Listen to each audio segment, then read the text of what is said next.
আলহামদুলিল্লাহ, যেখানে আলোচনা হয়েছিল সর্বপ্রথম যে আমরা কাউকে তাকফির করি না, অর্থাৎ কাউকে কাফের বলি না। হ্যাঁ, নির্ধারিত করে কাউকে কাফের বলতে কি করতে হয়? অনেকগুলো শর্ত এবং বাধা দূরীকরণ করতে হয়, শর্ত পূরণ বাধা দূরীকরণ করতে হয়। তারপরেই সলাতের ব্যাপারটা আসছে আলাদা, আনছেন উনি। কেন? সলাতের জায়গাটা হচ্ছে এগুলি থেকে এক্সেপশন। কেন এক্সেপশন? কারণ সলাত হচ্ছে ইমানের বাহ্যিক পরিচয়। ইমানদার যে যতই মুখে বলো অন্তরে বলো, কেমনে বুঝবো? সলাতের মাধ্যমে মুক্তিও পাওয়া যাবে। সলাতের মাধ্যমে কেউ যে সলাত করে তার বিরুদ্ধে বেরো হওয়া যায় না রাষ্ট্রপ্রধান হলে, আর যে সলাত পড়ে তাকে হত্যা করা যায় না যতক্ষণ পর্যন্ত তাকে কুফরির কারণে, অন্য কোনো কারণে হত্যা আসলে সেটা আলাদা কথা, কেসাস অথবা যদি হুদুদ আসে অথবা যদি বাগী হয়, যে আলাদা কথা। কিন্তু সরাসরি ইমানের দোষ দিয়ে কাউকে সলাত আদায়কারীকে হত্যা করা যায় না, বুঝছো তো কথাটা? ইমান নাই তো বলা যাচ্ছে না। এই জন্য তারকে সলাতের কথা তিনি এনেছেন। এরপরেই এটা খুবই জটিল একটা জায়গা। এখানে অনেকেই কেন এটাকে আলাদা করা এটা নিয়ে অনেকে পছন্দ করে, প্রশ্ন তোলে যে সলাত এবং যাকাত হজ সব একই রকম না। একই রকম না, সলাতের মর্যাদা বেশি। বুঝা যাচ্ছে কথাটা? যুগ যুগ ধরে সলাতের মর্যাদা বেশি আলোচিত হয়েছে এবং সেটা আমরা গত পর্বে আলোচনা করেছি যে এখানে কেউ ছাড় দেয়নি সলাতে জাকাতে, সলাত পড়তেই হবে। তো সলাত না ত্যাগকারী কি কাফের, তাই তো? তো এখানে শেষা উনি উল্লেখ করেছেন ওয়া তাআওয়ালা জামাআতুম মিনহুম, যারা সলাত ত্যাগকারীকে কাফের বলে না, ওরা দলিল দিচ্ছে কি? وتأول جماعة منهم أنه يريد بذلك من تركها جاحدا لها كما قال يوسف عليه الصلاة والسلام إني تركت ملة قوم لا يؤمنون بالله ترك جهود الكفر। হ্যাঁ, কারণ উনি যে ছেড়ে আসছে, উনি এই তরকটা, ওনার ছেড়ে আসাটা, উনি যে মিল্লাতটা ছেড়ে আসছে, কাদের মিল্লাত ছেড়ে আসছে? কাফের, মানে একেবারে, মানে উনি পুরো ছেড়ে দিছে কাদের মিল্লাত? যারা শাসক ছিল তখনকার সময়, ফেরাউনদের আজিজে মিশর আগে যারা ছিল, তারা যে ছিল কি মুশরিক ছিল পুরোপুরি, তাদের মিল্লাতটা পুরোপুরি ছেড়ে দিয়ে আসছে। বুঝে আসছে কথাটা? একেবারে কুফর জহুদ যেটাকে বলে, মুখে অন্তরে এক শব্দ অস্বীকার। এই জন্য তারা বলে যে দেখুন তারাকা শব্দের অর্থ, যেহেতু এখানে তারাকা কোরআনের মধ্যে আসছে, অথচ সেখানে অর্থ কি হয়েছে? তারকে জাহাদ অর্থে। এইগুলিও এখানে বাইনাল মান তারাকা সালাত অর্থ হলে মান তারাকা জাহেদ অর্থ, এটা তারা মনে করছে, এটা তারা উদ্দেশ্যে নিয়েছে। হ্যাঁ, একটা বড়টা অর্থ হইতে পারে যে কোনো সময় জহুদ হইলেও তরক হয়, আর জহুদ না হইলেও তরক হয়। এরাদ থাকলেও, এরাদ মানে কি? মুখ ফিরিয়ে নেয়, না করা, কোনো কিছু না করাটা হচ্ছে এটাও কুফরি। জহুদ করলেও কুফরি, এটা কোনো কম না, মানে এটাও কম না এটাও কম না, এটা একটু বেশি। অর্থাৎ তুমি ছেড়ে দিছে মিল্লাতা কওমিল্লা, তাদেরকে ছেড়ে দিছে পুরোপুরিভাবে অস্বীকার করে। তো এর অর্থ হলো অস্বীকার কম করলে তো তরক হবে না, তা কিন্তু না। এটা হলো আহলে সুন্নাত ওয়াল যারা আরো বেশি বিশুদ্ধ মতের বিশ্বাসে সালাত ত্যাগ করলে কাফের হয়ে যায়, তাদের মত হচ্ছে এটা। হ্যাঁ, জহুদ করলেও কাফের হয়, এমনি তরক করলেও কাফের হয়। কারণ আমরা বলেছিলাম যে রিদ্দাত মুরতাদ হওয়ার জন্য কয়টা? চারটা না? একটা কি অন্তরে, একটা মুখে, একটা কর্মকাণ্ডে, আরেকটা হচ্ছে কিছুই না করা। অন্তরে মুখে কর্মকাণ্ড তিনটা দিয়ে করা না করা দুটো হইতে পারে, তাই না? আর তো একবার কিছুই করলাম না, তাও কিন্তু কাফের হয়। আর এখানে উপরে জহুদও আছে, তো বড় কাফের। তো উনি একটা করছে বলে আর কোনো এরকম কুফর নাই, এটা কিন্তু ঠিক না। তো বুঝে গেল সালাত ত্যাগ করলেও কি হয়ে যাবে? কাফের হয়ে যাবে। জহুদ হোক বা না হোক, জহুদ হোক বা না হোক, কাফের হয়ে যাবে। এটুকু আমাদের আগের দার্সে ছিল, তাই না? এরপরও আমরা একটু পড়েছি, সেটা আমরা পড়বো ইনশাআল্লাহ। আরও পড়েছিলাম যে ঈমান কাউলুন ওয়া আমাল, এটাও পড়েছি। ঈমান কথা ও কাজ। তো ঈমান কথা ও কাজ আমরা বলেছি, কথা ও কাজ কয়টা জিনিস শামিল করে? 5টা। কাউলুল কলবি, কাউলুল লিসান, আমলুল কলবি, আমলুল লিসান, আমলুল জাওয়ারিহ। এই 5টি জিনিস মিলে হচ্ছে ঈমান। এই 5টি জিনিস মিলে হচ্ছে ঈমান। এটাই সাব্যস্ত করেছেন ইমাম বুখারী রাহমাতুল্লাহ আলাইহি তার কিতাবুল ঈমানে। বারবার তিনি অধ্যায় বিন্যাস করেছেন। যদি আমরা সময় পাই ইনশাআল্লাহ কিতাবুল ঈমান পড়বো, কিতাবুত তাওহীদ অন্যখানে পড়ছি, এই জন্য কিতাবুল ঈমান এখানে পড়বো ইনশাআল্লাহ সুযোগ পেলে। কিতাবুল ঈমান পড়লে বুঝবেন যে ইমাম বুখারী রাহমাতুল্লাহ এটা সাব্যস্ত করার জন্য সবচেয়ে বেশি শ্রম দিয়েছেন পরিপূর্ণভাবে। বাবুল যাকাতু মিনাল ঈমান, বাবুল সালাতু মিনাল ঈমান, এভাবে তিনি বারবার ঈমান, আমল যে ঈমানের অংশ, এটাকে তিনি সাব্যস্ত করেছেন। আমি এই পর্যন্ত দেখেছি যতগুলি বিভ্রান্ত পথের প্রতীক আছে, বেশিরভাগই সমস্যা হচ্ছে তারা আমলকে ঈমানের অংশ মনে করে না। এ পর্যন্ত দেখবেন আমলকে ঈমানের অংশ মনে করে না। যতগুলি বিভ্রান্ত দল তৈরি হয়েছে তারা আমলকে ঈমানের অংশ মনে করে না। তারা আমল কাজ করলো, কাজ তো আমল তো অন্য জিনিস, ঈমান হচ্ছে শুধুমাত্র অন্তরের বিশ্বাসের জিনিস। এই জায়গায় ভুল করার কারণে তাদের যাবতীয় সবকিছু ভুল হয়ে যায়। আমরা বলেছিলাম প্রথম ঈদ যদি কোনো বাঁকা হয়, সূরা তারকা পর্যন্ত বিল্ডিং ওঠে, বিল্ডিং কি হবে বাঁকা, এবার সোজা হবে না, আপনাকে আগে সোজা করে আসতে হবে। এই জন্য মানুষ ফাউন্ডেশন যখন খারাপ করে ভাঙিয়ে ফেলে, আবার নতুন করে ফাউন্ডেশন, এইটা দিয়ে আমার দোতলা উঠে যাবে না, এত অবস্থা খারাপ যে এটা ভালো হবে না। তো আপনাকে আগে আকীদার মূল জিনিস হচ্ছে ঈমানটা অর্থ শুদ্ধ করতে হবে, তারপরে তাওহীদটার অর্থ শুদ্ধ করে করতে হবে। তাওহীদ কাকে বলে? এই দুইটা জিনিস যদি কোনো ভুলে যায় বাকি কোনোটাই শুদ্ধ হবে না। এই দুইটা শুদ্ধ হইলে বাকিগুলো অটোমেটিক শুদ্ধ হয়ে যাবে ইনশাআল্লাহ। এই দুইটা জিনিসের তর্ক বিতর্ক যারা করবে তারা বিভ্রান্ত। এই জন্য ঈমান এগুলিতে সব ঠিক রাখতে হলে এক জায়গা ঠিক রাখুন, ঈমান বাড়ে কমে, ঈমান ইয়াজিদু ওয়া ইয়ানকুস। জিয়াতুল ঈমান বললেই ঘুরে ফিরে কোথায় যেতে হইব? আমলকে ঈমানের অংশ বানাতে হবে, বুঝে আসছে? আমলকে ঈমানের অংশ বানাতে হবে। আর ইয়ানকুস বললেই তখন কি হবে? মুরজিয়াত থেকে পাঠা যাবে যে ঈমান কমে, এটাকে আমার বাড়াতে হবে, ঈমান কমে যাবে, তখন আমলকে ঈমান অংশ অবশ্যই বলতে হবে যে আমল ছেড়ে দিলে ঈমান কমে যাবে। তার তো এই হচ্ছে ঈমানের পরিচয়। তিনি দিয়েছেন আল ঈমানু কাউলুন আমাল ওয়াল ইসলামু ফি'লু মা ফুরিদা আল ইনসানু আন ইয়াফআলু। একজন মানুষ আল্লাহ যেটা ফরজ করে দিয়েছেন সেটা করাটা হচ্ছে ইসলাম। আগেগুলি ফরজ না, সেটা এখানে হচ্ছে বাহ্যিক আমলের কথা বুঝাচ্ছে। মা ফুরিদা অর্থাৎ যেগুলোকে বলছে আকিমুস সালাতা ওয়া আতুজ যাকাতা, তেমন এই যে সব আমর আসছে, নির্দেশ আসছে, এইগুলি তো ফরজ আসছে, আমরগুলি ফরজ না। আসল আমরা উজু মানে ফরজ, আমরের মূল হচ্ছে ফরজ হওয়া। যদি কোনো ভিন্ন অর্থ দেয় তখন কারিনা লাগে, যে কেন ভিন্ন অর্থ আসবে, এটা একটা কি লাগবে? কারিনা লাগবে। তো ইসলাম হচ্ছে ফি'লু মা ফুরিদা আলাল ইনসানি আন ইয়াফআলু, যা করা ফরজ করে দিয়েছে, যেমন সালাত, হজ, যাকাত, সাওম, এইভাবে। ইযা যুকিরা কুল্লু ইসমিন আলা হিদাতিহি মাজমুমান আল আখার ফাকিল আল মুসলিমুনা জামিআন আও মুফরাদাইনি উরিদা বিআহদিহিমা মা'না লাম ইউরাদ বিল আখারি।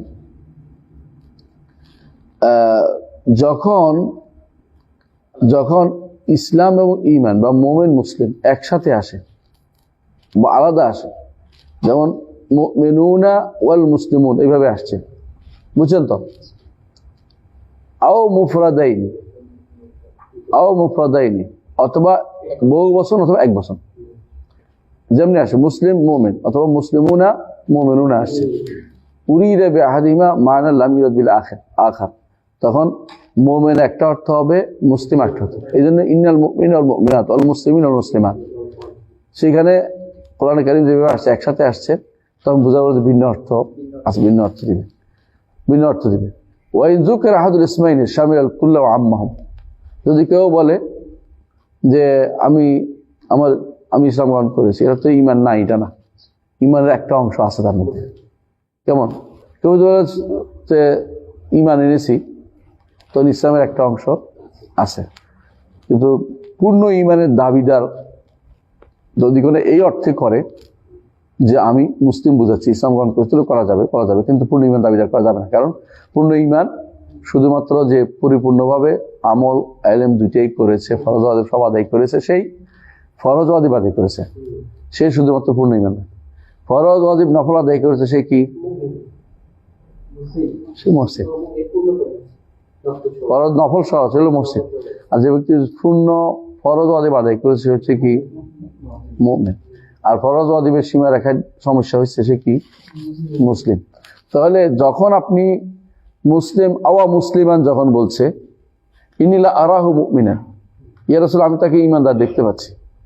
রাসূল বললেন যে এটা বেশি হয়ে গেছে। রাসূল বললেন, আও মুসলিমান, মুসলিম বলো।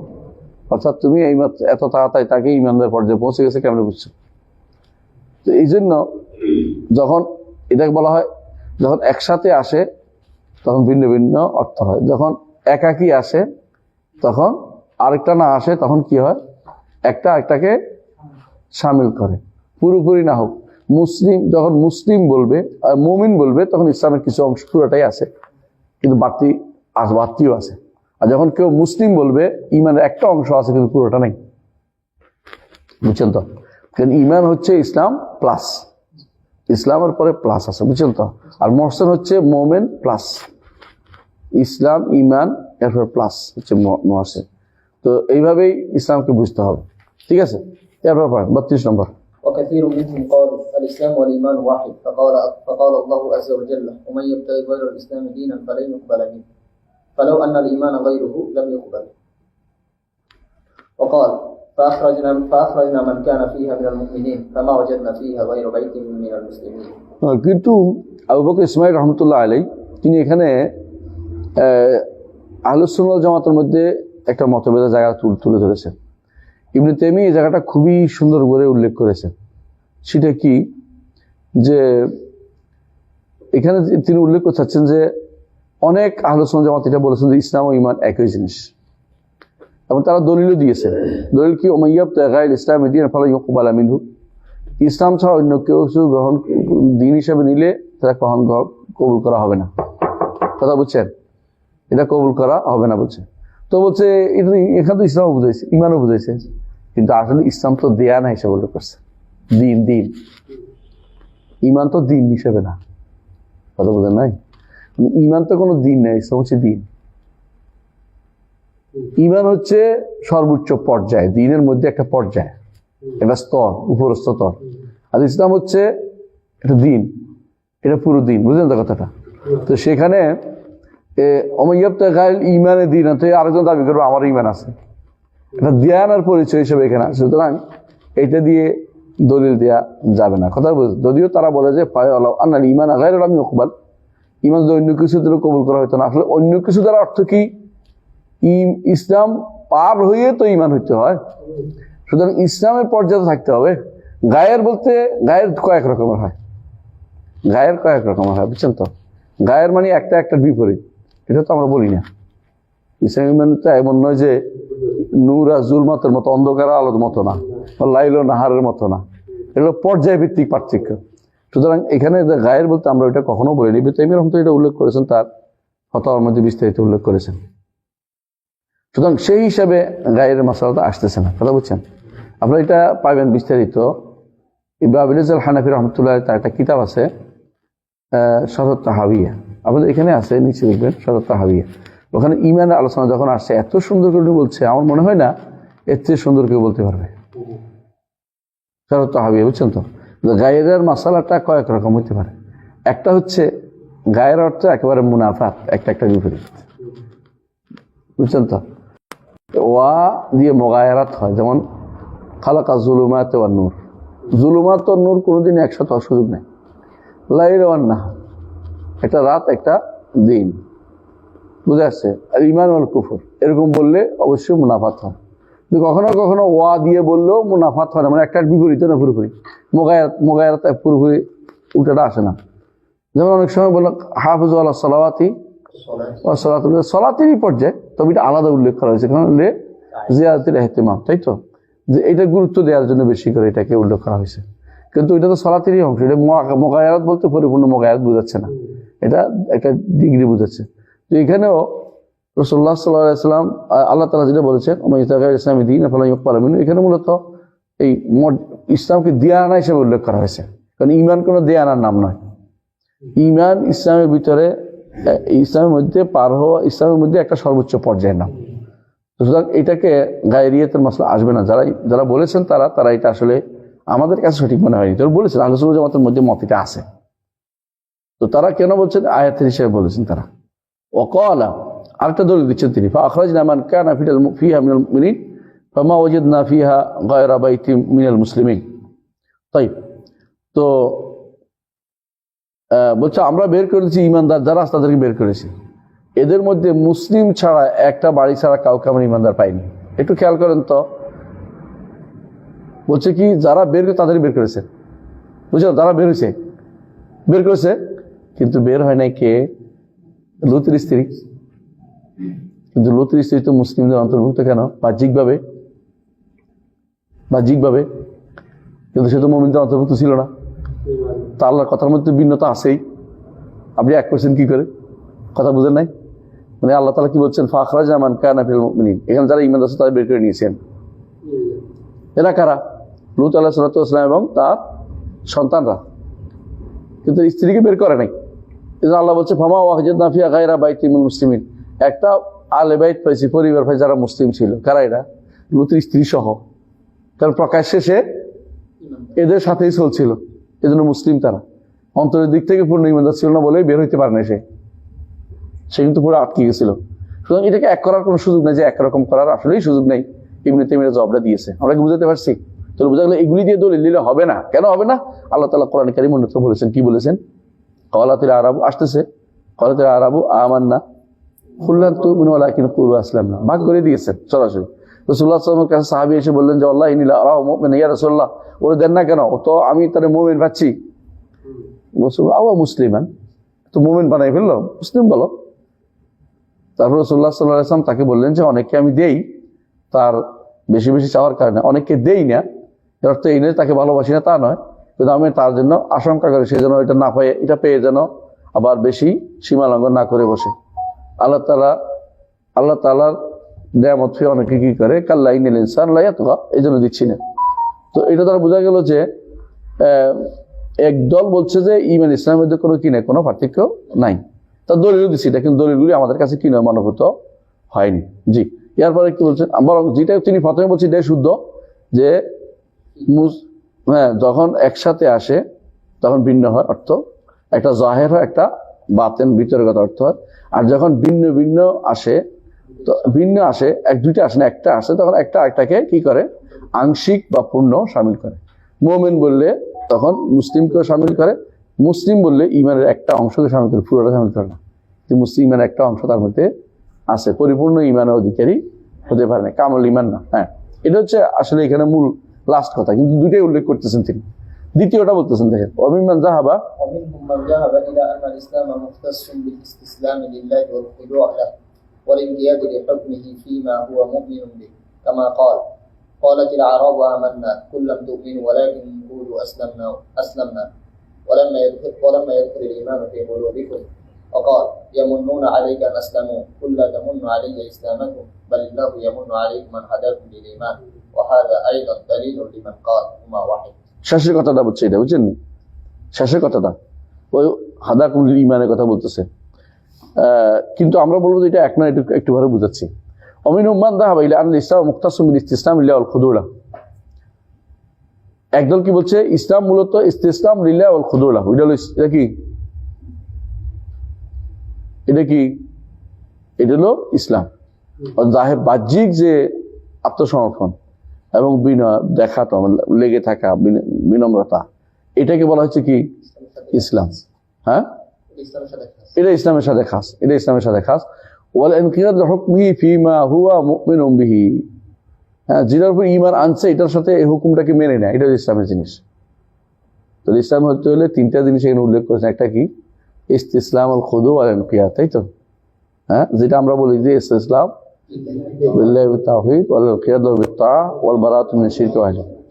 তো এইটাকে তারা বলছে যে এগুলি হচ্ছে কি মুখতাসুম বিল ইসতিসলামের সাথে, হ্যাঁ, যেগুলি ঈমান আনছে এটার মানে কিনা, এটা মানাটা ঈমান আনার পরে মানার অংশটা দলিল দিচ্ছে তারা। ঈমান আনার পরে, হ্যাঁ, ঈমান আনার পরে যে মেনে রাখছে, মেনে চলতেছে সারা জীবন, এটার ইসলাম বলতেছে কেউ কেউ, এ দলিল দিচ্ছে এখানে। ক্বালাত আরাবু আমান্না কুল লা তুমিনু ওয়ালাকিন কুলু আসলামনা ওয়া লাম ইয়াদখুল ঈমানু ফি কুলুবিকুম। তো ঈমান বদরুন এসে বলতে ঈমান এনেছে, আল্লাহ তাআলা বলেন যে লা তুমিনু, এখনো ঈমান ভিতরে প্রবেশ করে নাই, ওয়া লাম ইয়াদখুল ঈমানু ফি কুলুবিকুম। ওয়া ক্বালা ইয়ামুনুনা আলাইকা আন আসলামু কুল লা তামুন্নু আলাইয়া ইসলামাকুম বালিল্লাহু ইয়ামুন্নু আলাইকুম মান হাদাকুমুল ঈমান। তারা এসে দয়া করতে আপনি ইসলাম গ্রহণ করছে, তাই না? তারপর বলছে লা তামুন্নু আলাইয়া ইসলাম, ইসলাম তোমাদের দয়া দেখাইও না তোমরা, ইসলাম আনছে বলে দয়া দেখাবে না। ইসলাম আনলে কার লাভ? নিজের লাভ। রসুলকে দয়া দেখানো জিনিসটা মানে যেন রসুলকে ইমান আনা ধন্য করছে। তো আপনি মাঝে মাঝে কয় না আপনি ইমান আনা এখন ধন্য হয়েছেন। কেউ কেউ দেখবেন যে সহি আকিদা মানহাজ গ্রহণ করে, হ্যাঁ আচ্ছা বলতো আমি একটা এটা করে ফেলছি, দেখেন না কয়দিন ধরে কিটা চলতেছে, মনে জন্য উনি আমাদের ধন্য করে ফেলেছে একবারে। হ্যাঁ উনি ভালো হয়েছে, ওনার লাভ, আমার কি লাভ? কিন্তু উনি এটা দেখানো বেড়াচ্ছে, ছবি তোলার চিন্তা করতেছে, জায়গা জায়গায় বলে বেড়াচ্ছে। এগুলি আসলে আল্লাহ শুকরিয়া আদায় করা দরকার, তাই না? এটা বলা দরকার, বলার জিনিস না এটা।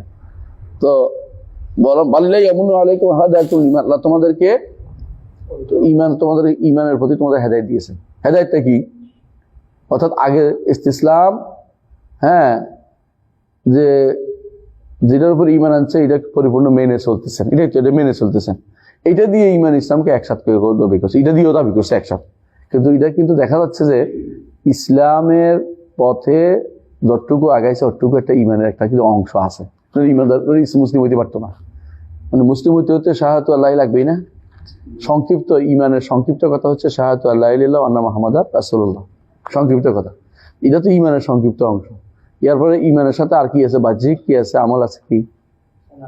সালাত, সিয়াম, যাকাত, হজ, এগুলো কিন্তু ঈমানও, তাই না? ঈমান না? এবং ইসলামও সংক্ষিপ্ত যেটা প্রথমে মানতে হয় শাহাদাতু আল্লাহ ইল্লাল্লাহ ওয়া আন্না মুহাম্মাদার রাসূলুল্লাহ, এটা তো মানতে হয়। তো এইটা বলছে যে আল্লাহ তাআলা তোমাদেরকে তিনি দয়া দেখাবেন যে তোমাদেরকে ঈমানের পথের হেদায়েত দিয়েছেন। ঈমানের পথে হেদায়েত দিয়েছেন। ঈমান পথে দুইটা হয়, একটা হচ্ছে হেদায়েত পথ দেখানো, একটা হচ্ছে কি হেদায়েত দিয়ে দেয়া, দুইটাই। আল্লাহ তাআলা যদি কোনো হেদায়েত দিছে বলে তাহলে ঈমানের যে অংশটুকু না হলে ঈমানদার মুসলিম হইতে হওয়া যায় না, ওইটুকু দিছে। আর যদি পথ দেখানো হয় তাহলে ঈমানের শুধু ঈমানের পথ, যদি পথ দেখানো হয় তাহলে পুরোটাই পথ দেখাইছে। সে পুরোটা নিচে কি নিচে পরের কথা। তাহলে বোঝা গেল যে যেখানে পথ দেখানোর বিষয় আছে, হ্যাঁ পথ দেখানোর বিষয় আছে, এটা পুরোটাই ইসলাম এবং ঈমানের একান্ত হইতে পারে। কিন্তু যেখানে দিয়ে দেওয়ার বিষয়টা পুরোপুরি একরকম না, কোনটা কম দিছে কোনটাকে বেশি দিয়েছে। বুঝা যাচ্ছে কথাটা? তো যেটুকু দিছে এটুকু হচ্ছে ঈমান না হইলেই নয়, মানে ঈমান না হইলে মুসলিম হওয়া যায় না। আর যেটুকু পথ দেখাচ্ছে আল্লাহ তাআলা সেটা কোনটা? ঈমান দিয়েছে, আরো বেশি ভালো ভালো পথে দেখাই দিছে, বান্দা যেন ওইদিকে অগ্রসর হয়। ওইটা নিলে বান্দা তার পরিপূর্ণ ঈমানদার হইতে পারবে। তো এই হিসেবে দলিল দিচ্ছেন তারা কি একই না? তারা একদিন আবার বলছে এটা দিয়ে বোঝা গেল যে ঈমান ইসলাম আলাদা করছে, তাই না? প্রথম আয়াতে। দ্বিতীয় আয়াতে এসে, দ্বিতীয় আয়াত যেটা সূরা হুজুরাতের 17 নম্বর আয়াত যেটা বলছে, এখানে দেখা যাচ্ছে যে আবার এক হয়ে যাচ্ছে। কারণ আগের আয়াতে বলছে হ্যাঁ ইসলাম আনছে তারা দয়া দেখায়, আর আল্লাহ বলতেছে আল্লাহ দয়া দেখাবে যে তোমাদেরকে ঈমান দিছে। তো দুটো এক হয়ে গেল না? এটা দলিল দিচ্ছে তারা, কিন্তু আসলে এক না। এক না কেন? হ্যাঁ এক না কেন? একটা হলো পথ দেখানো, তাই না? পথ দেখানো, পথ দেখাইছে। আরেকটা হলো যতটুক দিছে অতটুক কি ইসলাম একটা দিছে। আর পথ দেখাইছে ঈমানের বিশাল ভান্ডার দিকে তোমাকে পথ দেখাইছে। তুমি যতটুকু নাও অতটুকুই তোমার দেয়া, হেদায়েত পূর্ণটা পাইছো। আর যতটুকু পাও নাই অতটুকু হেদায়েত পূর্ণটা পাও নাই। কিন্তু ইসলামের মূল জায়গায় তুমি আসো, সিরাতুল মুস্তাকিম পুরোটাই তোমাকে পথ দেখাইছে। এই দিনের সিরাতুল মুস্তাকিম, এই জন্য যখন আমরা তওয়াফ করি এই দিনের সিরাতুল মুস্তাকিম উদ্দেশ্য কি হওয়া উচিত? সিরাতুল মুস্তাকিমের পথ দেখায় না, পথ নাও তো পেতে পারি আমি, পথ দেখাইলে দিয়ে দেন। এই জন্য উদ্দেশ্য আমরা অনুবাদ বেশিরভাগ করি এই দিনের সিরাত, আল্লাহ আমাদেরকে সিরাত মুস্তাকিম দিন, হ্যাঁ পথ দেখান না। পথ দেখানোর অনুবাদ করলে আমরা অনেক সময় ভুলের পথে চলে যাবো। সিরাতুল মুস্তাকিম পরিচালিত করুন সরাসরি। যেমন আমাদেরকে পথ দেখানোর অনুবাদটা অনেকে করে, এটা ঠিক করে না। বুঝে আসছে? তাহলে বোঝা গেল এতটুকু আলোচনার পরে তিনি আর আগার নাই। আমাদের কি বুঝলাম? মূল কথা মতভেদটা হয়েছে এখানে। একটা জিনিস কি, এই মতভেদটা আসলে অনেক সময় না বুঝার কারণ হয়েছে। কারণ আমরা আগেও বলেছি আকীদার মাসআলাতে কোনো মতভেদ নেই। এখানে যে জায়গাটা হয়েছে আপনি বলতে পারেন যে মতভেদ তো এটার নাম নেই, না মতভেদ এটার নাম নয়, মাত্রিক মতভেদ হয়েছে এই কারণে। মতভেদ কখনো কখনো মতভেদ হয় দলিল শক্তিশালী হওয়ার কারণে, উভয়টা আলাদা একটা মত, সেটাকে দলিল হয়ে বিভিন্ন মত হয়ে গেছে। আরেকটা মতভেদ হয় একই আয়াত দিয়েই সবাই মত, এইটা বুঝছে ওইটা বুঝছে, একটা বুঝ ভুলে হয়, দুইটা সমান হইতে পারে না। কথা বুঝছেন? যেমন আল্লাহকে রসুল দেখার বিষয়টা, আল্লাহকে রসুল দেখছেন, মতভেদ আছে না? এটা মতভেদ বলা যায় না, বলতে হবে কি দুইটা মত এখানে দেখা গেছে, কিন্তু মূলত তাদের উদ্দেশ্য ভিন্ন ভিন্ন। যারা বলে যে প্রকাশ্যে মানে জীবিত অবস্থা দেখছে কিনা, দেখে নাই, এটা সত্য। আর যেগুলো স্বপ্নে দেখার বিষয়টা অবশ্যই দেখছে।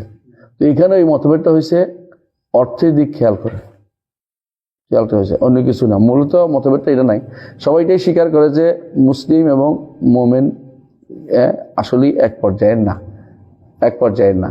তবে এক হয় কেন, কোনো কোন জায়গাতে কি আছে, কোনো কোন জায়গাতে এক হয়ে যায় কখন?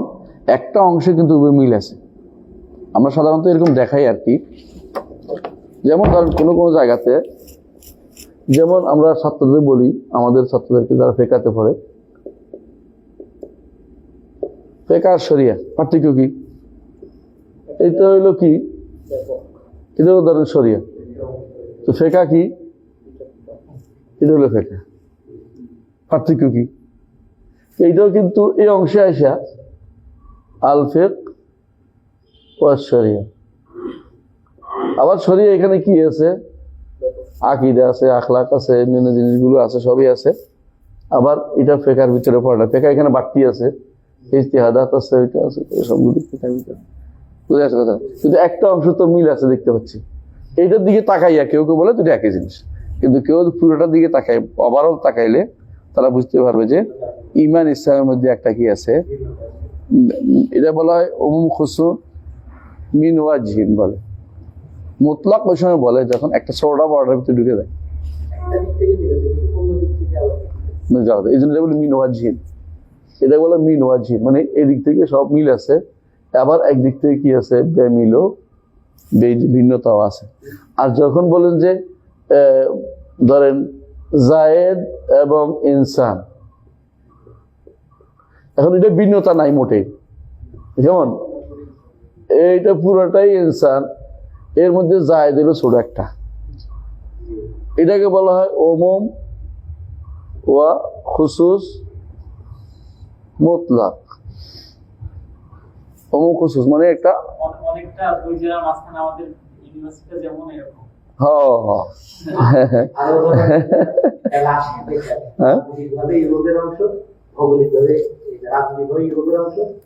আমি জানি না, তুই রাজনীতি বেশি পারো, আমি বুঝি না, কিন্তু আমি বলতেছি তোমাকে, এটাই বুঝছো তো? হ্যাঁ, ঈমান ইসলাম দেখো, ঈমান ওয়াল ইসলাম, তাই না? এখানে কিন্তু ইসলাম ঈমান দুইটাই যদি আমরা ধরি, আমরা পার্থক্যটা কি? আমি যদি বলি কুল্লু মুমিন মুসলিম, তাহলে কি হয়েছে? সত্য। এটা যদি কুল্লু মুসলিম মুমিন, সত্য না, পার্থক্য বুঝে। তাহলে বোঝা গেল এটার মধ্যে কি আছে, এক সাইডে আছে কি আছে, একটা বাড়তি আছে, এটা কি মুমিন। এটা এটার মতো হয়ে গেছে, এটার মতো হয়ে গেছে, জায়েদ ইনসানের মতো হয়েছে, এটার মতো হয়নি। এটা তো একটা সাইড বেশি আছে, এই সাইডে বেশি আছে, কিন্তু মুসলিম যেটা এটা মোমেন হবেই হবে। কিন্তু মোমেন যেটা, এটা সব জায়গায় কি হবে না, সব মুসলিম মোমেন হইতে পারবে না, সব মুসলিম হইতে পারবে না, কথা বুঝছো? তো এই হিসাবে এটা অনেকটা এটার মতো হয়েছে, জায়েদ ইনসানের মতো হয়েছে। হ্যাঁ, এইগুলো একটা জায়গা। আর না কেউ না, এটা ঠিক না, কেন? বাহ্যিক যেটা এটা হইলো ঈমান, আর যেটা অন্তর্গত বাহ্যিক ইসলাম, অন্তর্গত ঈমান, তো এটা তারা এটার ভিতরে নিয়ে আসছে, এই বলয় নিয়ে আসছে যে এটা উমুম খুসুস মিন ওয়াজহিন। তো বলছে না, এটা উমুম খুসুস মুতলাক, এই হচ্ছে পার্থক্যটা। কিন্তু সবাই জানে যে একটা কি আছে, একটা পার্থক্য আছেই। কিন্তু ওয়াহেদ বলতেছে কি জন্য, যে কেউ বলছে এক জায়গায় মিলে, কেউ বলছে একটা বড়টার ভিতরে ছোটটা ঢুকে যায়, এগুলো মূল পার্থক্য। আসলে এইটাই হলো মূল পার্থক্য। এইখানে আসা না বুঝার কারণে যদি কোনো এখতলাফ বলি, আসলে মৌলিক এখতলাফের জায়গা না, এগুলো জাস্ট একটা দেখি কি বলবো, কোন সম্পর্কটা কি সাব্যস্ত করবো, এই নিয়ে হচ্ছে তাদের মতভেদ। মূলত সবাই এটা স্বীকার করে যে ঈমানের স্তর বড়, কারণ যে ঈমান যদি কোনো পরিপূর্ণ, ঈমান যদি পরিপূর্ণ স্তরে যায়, এই জন্য সব যারা আহলে সুন্নাত জামাত সবাই একমত এই ব্যাপারে যে মুসলিমের কোনো ইস্তিসনা হয় না। কথা বলছেন কিনা? আনা মুসলিম ইনশাআল্লাহ বলা যাবে না। কেন ইনশাআল্লাহ বলা যাবে না? ওটুকু না হলে তো তুই মুমিন, তুই খবর, তুই তো আমাদের দলভুক্ত না, কিছুই না তুই, কিন্তু মুমিন ইনশাআল্লাহ কেন বলা যাবে? বিশাল ব্যাপার, এটা ইসলাম আছে, আর একটু বাড়তিও আছে প্লাস। তো ওইটা যদি না থাকে তোমার তো সমস্যা না, অন্তত তুমি অন্তত কাফের থেকে বেরিয়ে আসছো, আলহামদুলিল্লাহ, নেয়ামত, এটুকু বিশাল নেয়ামত। তারপর আর একটু বাড়াইতে পারলে, আল্লাহ তাআলা একটু উপরে পর্যায়ে নিতে পারলে তুমি মুমিন হইতে মুসলিম হইতে পারবা। তো এই মতভেদটা মূলত এটা কি উমুক খুসুস মুতলাক দেবো না, এটা উমুক খুসুস মিনওয়াজিন ধরবো, মিনওয়াজিন বুঝছো তো, একদিক থেকে মিল থাকে যেটা, এগুলো মানতে কি কায়দা আর কি। এখন তোমরা ভালো জানো, আমার থেকে ভালো জানাস, আমি মানতে টানতে কম জানি। বোঝা যাচ্ছে এই জন্য যে এইটার কারণে এই মতভেদ এই জন্য নয় যে ইমান ইসলাম দুই মেরুর জায়গা, এটা কেউ বলে নাই, কথা বুঝছো, এটা কেউ বলে না। এই মতভেদকে কঠিন করে দেখার কোনো বিষয় না, কঠিন বিষয় না। যদি এটা একটা কি আছে ফলাফল আছে, কাদের কাছে ফলাফলটা, এটা আহলে সুন্নাত ওয়াল জামাত হইলে এই ফলাফলটা আসবে না, কারণ তারা মূলত এই নিয়ে মতভেদ করছে, এটা নিয়ে। আর যারা মুরজিয়া যারা, তারা কিন্তু ভয়ানক ভাবে এই জায়গাতে মতভেদ করে, এবং যারা খারিজ তারা আরেক ভয়ানক কাজ করছে, তাদের নিকট মুমিন থেকে বেরোলে কাফের। আর যারা মুরজিয়া মুসলিম হলেই মুমিন, তাহলে ওদের কিন্তু এটা বিরাট সমস্যা জায়গা, এটা কিন্তু আমাদের জন্য সমস্যা জায়গা না। আমাদের মতভেদ, সালাফরা যারা মতভেদ করেছেন তারা মূলত এটা সম্পর্ক নির্ণয়ের ক্ষেত্রে মতভেদটা করেছেন। দুইটাই যে একটা ইমানের একটা অংশ লাগবে, ইমানের সাথে ইসলাম থাকতেই হবে, আর মুমিনের সাথে আর মুসলিমের সাথে ইমানের একটা অংশ থাকতে হবে, এইভাবে তারা কোনো দ্বিমত করে নাই। কথাকে বুঝতে পারছি? তাহলে বোঝা গেল এই মতভেদের জায়গা মধ্যে আহলে সুন্নাতের মতভেদটার মধ্যে আলাদা পার্থক্য, দুইটাকে একসাথে করা যাবে না। কেউ যদি বলে যে আমার দলে ওই লোক পাওয়া গেছে, ভুল বলে। অনেক সময় কি করে, অনেক দল ভারী করার জন্য ওই তো লোক পাওয়া গেছে, কথা বুঝছিস কিনা, দল বুঝোস? হ্যাঁ, একজনে দেখলাম, আমি রমজান মাসের কথা মনে পড়ছে একটা ঘটনা আর কি। রমজান মাসে আমরা বলি যে ফেতরা দিবেন খাদ্য দিয়ে, ফেতরা কি দিয়ে দিতে হয়? খাবার দিয়ে দিতে হয়, এটা সুন্নত। আবু সাইদ রাদিয়াল্লাহু আনহু, আমি রাসূল এইভাবে বলতে, আমি ওইভাবে দিয়ে থাকবো। শেষ পর্যন্ত উনি মানে নাই। তার কথা মুআবিয়ার জন্য বলেছেন যে হ্যাঁ, আমি দেখতে পাচ্ছি তোমাদের এই এত দূরে হয়, মানে 1 সা, আর তোমাদের এটা কি হয়, আধা সা হয়। তো এটা শুনে অনেকে আধা সা দিচ্ছে, এখন আমাদের দেশে আধা সা ধরে। আধা সা বুঝছেন, অর্ধ সা যেটাকে বলে। তো কিন্তু এটা মানে নাই কে? আবু সাইদ খুদরি রাদিয়াল্লাহু আনহু। আমি রাসূলের যুগে এভাবে দিচ্ছি, এভাবে দিতে থাকবো, পার্থক্য বুঝছেন তো, দিতে থাকবো। তো আমরা সাধারণত এটার কথাই বলি যে এইটা দিতে হবে, 1 সা দিতে হবে, কেমন, এটাই বলি। তো আমাদের দেশে আবার অর্ধ সা দেয় একটা গোষ্ঠী আছে, নাম বলতে চাই না, বুঝলেন তো? হ্যাঁ, এদেশে যারা বেশিরভাগ মানুষ অর্ধ সা দেয়, ইসলামিক ফাউন্ডেশন ভাগ করে অর্ধ সা বানাই দিচ্ছে সব দিয়ে, আধা সা। হ্যাঁ, বুঝতে পারছেন, আধা সা দেয়। এরপরে যিনি কেউ দেয় নাকি, বলে যে 1500 দেওয়া যাবে, তো 1500 দিছে, কেউ দিছে, এটা তো দোকাবাজি করে। তো সা দিলে হয় না, সা দিবে না, এটা কি হয়েছে, এটা ভাগ করে দিচ্ছে। এখন সালাফিদের মধ্যে 2 ভাগ হয়ে গেছে, 1 ভাগ টাকা দিয়ে দেয়, আরেক ভাগ কি দিয়ে দেয়, খাদ্য দিয়ে দেয়। যারা খাদ্য দিয়ে দেয় তারা তো খাদ্য 1 সা দিছেই, তারা দ্বিমত করে না। যারা টাকা দিয়ে দেয় তারা 1 সা অর্থ দেয়, পার্থক্য এখানে। কিন্তু সমস্যা হচ্ছে এক জায়গায়, অন্যরা বলে যে এই তো আমাদের সাথে ওরা মিলছে, একরকম হয়ে গেছে, ওরা কিন্তু অর্ধ সার দেয়, একরকম হইল, পার্থক্য বুঝছেন তো এখানে? ঠিক এই জায়গাতে পার্থক্য জায়গাটা এরকমই, বুঝে আসছে কথাটা। যারা মুসলিম হইলেই চলবে এরা মুরজিয়া, যারা মুমিন পর্যায়ে থাকতেই হবে, নিচে নামলে কাফের হয়ে যাবে, এরা খারেজি এবং মুতাজিলা। পার্থক্য দেখছেন তো? অথচ এরা এই জন্য কেউ এদের বিপরীতে ইমান ইসলামকে কেউ এক করে, কেউ দুইটাকে সম্পূর্ণ আলাদা করে। কিন্তু আমাদের নিকট দুইটা কি সম্পূর্ণ আলাদা না, দুইটার মধ্যে কি আছে, একটা বিপরীত না, একটার সাথে কি আছে, মিল আছে, আবার বেমিলও কুদুর আছে। আসেন, এই জিনিসটা বোঝার জন্য লম্বা করলাম। এরপর পড়েন জি। ويقولون إن الله يخرج من النار قوما من أهل التوحيد بشفاعة الشافعين وبرحمته। আলহামদুলিল্লাহ, শাফাআতের মাসলা আসছে এখন। শাফাআতের এটার সাথে জড়িত আসবে কেন? কারণ মুসলিম হইলেই তার শাফাআতের প্রশ্ন আসছে, মুমিন হইলেই শাফাআতের প্রশ্ন নাই। মুমিন জান্নাতে চলে যাবে, মুহসিন সবার আগে যাবে। ইন্নাল্লাযিনা সাবাকাত লাহুম মিনাল হুসনা উলাইকা আনহা মুবআদুন লা ইয়াসমাউনা হাসিসাহা ওয়া হুম ফীমা ইশতাহাত আনফুসুহুম খালিদুন। আল্লাহ তাআলা ইউহিব্বুল মুহসিনিন ওয়া ইউহিব্বুল মুমিনিনা, মুমিনদের ভালোবাসে। হ্যাঁ, যারা এই কাজ করে তারা মুমিন, তারা তো ভালোবাসে। কিন্তু আল্লাহ কোথাও ইউহিব্বুল মুসলিমিন বলে নাই, কারণ মুসলিম হচ্ছে সর্বনিম্ন স্তর, বুঝে আসছে তো? এখানে যেহেতু মুসলিম হওয়ার কারণে কেউ, বোঝা গেছে উনি কোনটা দিকে যাচ্ছে, মুসলিম হওয়ার কারণে ওয়াইদের ভিতরে কিন্তু আছে, মুসলিম কিন্তু সুপারিশ থাকবে, অথবা দেরি হবে, হয় সুপারিশ লাগবে না দেরি হবে, আটকা পড়বে, প্রশ্নোত্তরের প্রশ্ন আসবে। মুসলিম যে জান্নাতে যাবে, মুমিন যে জান্নাতে যাবে, দলিল তো পাইছে, মনে আছে কোন হাদিসটা? যে সাহাবী বলছিল আল্লাহ আজিদু আল্লাহ, আল্লাহ শপথ করেছে বাড়াবো না কমাবো না, একটা নফলের কথা বলেনি, তাই না?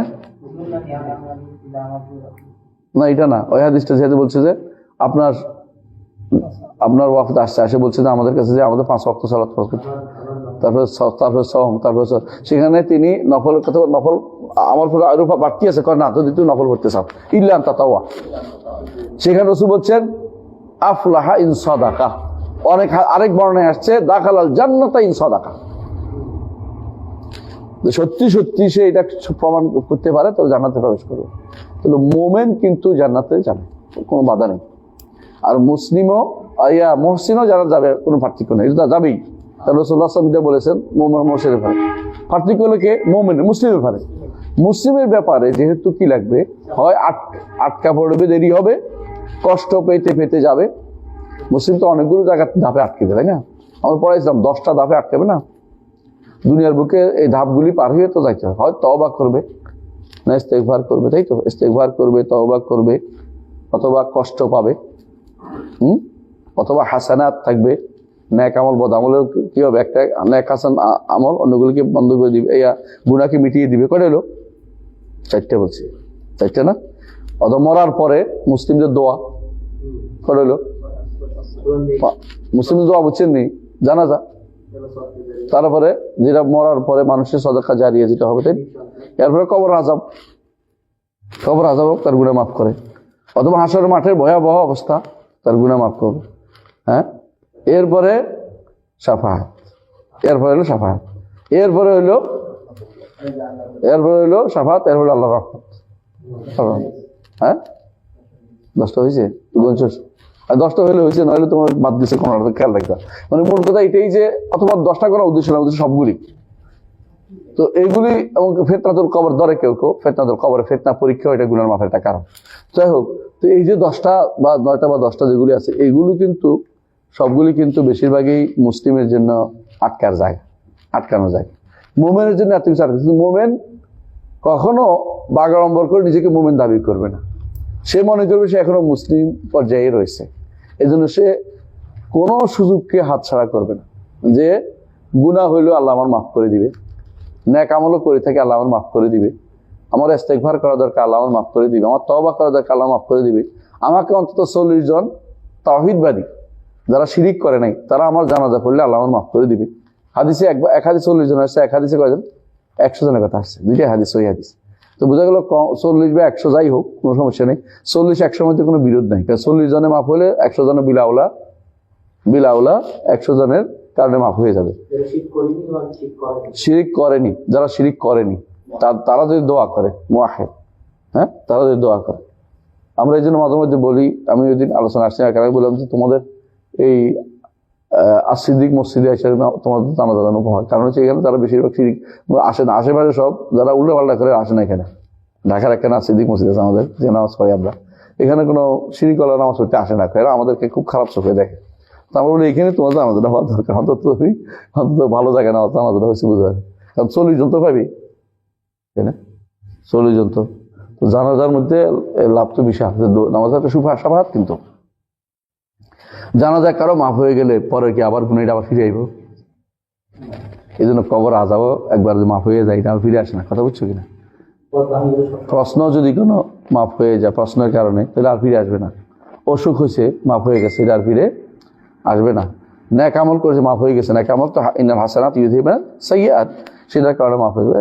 বান্দার গুনাহ আল্লাহ মাফ করতে চান, ঈমান হইলে থাকলে ইমানের একটু দিকি জিনিস রাখো, ছোট অংশ রাখো, মিসকালা হাব্বা মিসকালা দাররা, যেটাই থাকো অন্তত কিছু রাখো, যাতে অন্তত আল্লাহর রহমতের জায়গা তোমার জন্য প্রবাহিত হইতে পারে, রহমত তোমার জন্য উন্মুক্ত হইতে পারে।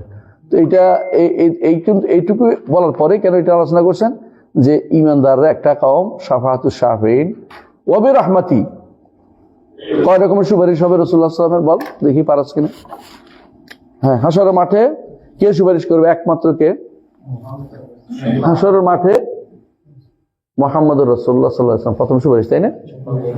আর কেউ করতে পারবে না, আর কারো কোনো সুপারিশ নেই। বুঝে আসছে? হাসর মাঠ পার হওয়ার পর রসুল সহ সবাই যারা ওই পারে গেছে তারা কি কি সুপারিশ করবে? এক নম্বর তাদের সুপারিশ। 2 নম্বর সুপারিশ কি? হ্যাঁ, জান্নাতে ঢোকার জন্য, লিদুখুলিল জান্নাহ, একটা হলো, তাই না? এটা তো পরে, আরো পরে। 3 নম্বর হচ্ছে হ্যাঁ তার চাচার জন্য, লিআম্মিহি আবি তালিব, তাই না? এগুলি কিন্তু রসুলের জন্য খাস, রসুলের জন্য খাস। বুঝে আসছে? এরপরে লিআহলিল কাবায়ের, এই কিন্তু খাস নাই। লিআহলিল কাবায়ের কবিরা গুনাহগারের জন্য। এরপরে মর্যাদা বৃদ্ধির জন্য, এটা রসুলের জন্য খাস। বলেনি মর্যাদা বৃদ্ধির জন্য একটা আছে 3 নম্বর, রসুলের কার জন্য? জান্নাতীদের জিয়ারতুল আজের জন্য। বুঝে আসছে? এরপরে ফুলসিরাত পার হওয়ার সময় তাদের সমান হয়ে গেছে, আল্লাহুম্মা সাল্লিম সাল্লিম করবে। এখানে কিন্তু শুধু রসুল না, এখানে কারা বলবে? ফেরেশতারা বলবে, নবীরা বলবে। তাহলে এখানেও কিন্তু আম, রসুলও আছেন, অন্যরাও আছেন। এই জন্য আহলুল কাবায়ের হবে। এটা 6 নম্বর হইব হিসাবে, তাই না? 3, 4, 5, 6, 6 নম্বর রসুলের জন্য। আর কাদের জন্য করবে? হ্যাঁ, তাদের জাহান্নামে যাওয়ার জন্য অর্ডার হয়ে গেছে, তাদেরকে জানা না যায়, তাদেরকে বের করে নিয়ে আসবে। তো কারো সমান সমান হয়ে গেছে তাদের জন্য। তো বোঝা গেল যে একটা তাসাওয়াত হাসানাত ওয়া সাইয়্যাত, এই সুপারিশ চলতেই থাকবে। কিন্তু সর্বশেষে কে করবেন? আরো কে করবে? ও ইমানদাররাও করবে, নবীরাও করবে, নবীরাও করবে, ফেরেশতারাও করবে, হ্যাঁ, এমনকি শহীদরাও করবে, শহীদরাও করবে। 70 জনের সহিহ হাদিসের প্রমাণিত। কিন্তু হাফেজরা কারোর জন্য করবে? হাদিসের আসে নাই, সহিহ হাদিসে আসে নাই। অনেকে হাফেজদের লোক মিলিয়ে দিচ্ছে, হ্যাঁ, শহীদদের, ঠিক না? তো এরা তো করবে, আর বাকি রইল কারা? হ্যাঁ, আমল করবে, আমল আমল আমল কিন্তু কবর থেকে শুরু হয়ে যাবে। আমল সুপারিশ, আমলের সুপারিশ কবর থেকে শুরু হবে। একদিক দিয়ে আসলে কোরআন তো করবে, হাসরের মাঠেও করবে, কিন্তু কবরের মধ্যে কিন্তু সুপারিশ হবে। আমল কিভাবে সুপারিশ করবে? এদিক থেকে মারতে আসলে আমল দাঁড়ায়, ঢালের মধ্যে দাঁড়ায় যাবে, ওই দাঁড়ায় যাবো, ওই দাঁড়ায় যাবো। হাদিসে আছে, দেখছো না? এক আমল কি? সালাত এদিকে দাঁড়াবে, যাকাত সাদাকা এদিকে দাঁড়াবে। এটাও কিন্তু সুপারিশ, এটা কিন্তু সুপারিশ। তো এই সুপারিশের কারণে কিন্তু অনেকের আযাব হবে না, কারণ তারা যে এগুলি করেছে এগুলি খুবই দরদি হয়ে তার সাথে অবস্থান করবে, তাকে আযাব করতে দিবে না। তাহলে তারা না দেওয়ার তুলে এরপর আবার আযাব হবে, এটা কিন্তু ঠিক না।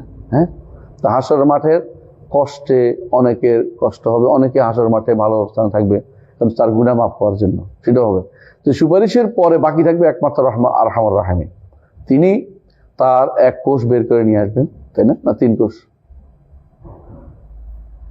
আমি পাইছি 1 কোষ, 3 কোষ করে পড়ছিলাম, হাদিসা পাচ্ছি না অনেকদিন থেকেই, কিন্তু বের করে নিয়ে তার কোষ বের করে। কোষ বুঝেন তো?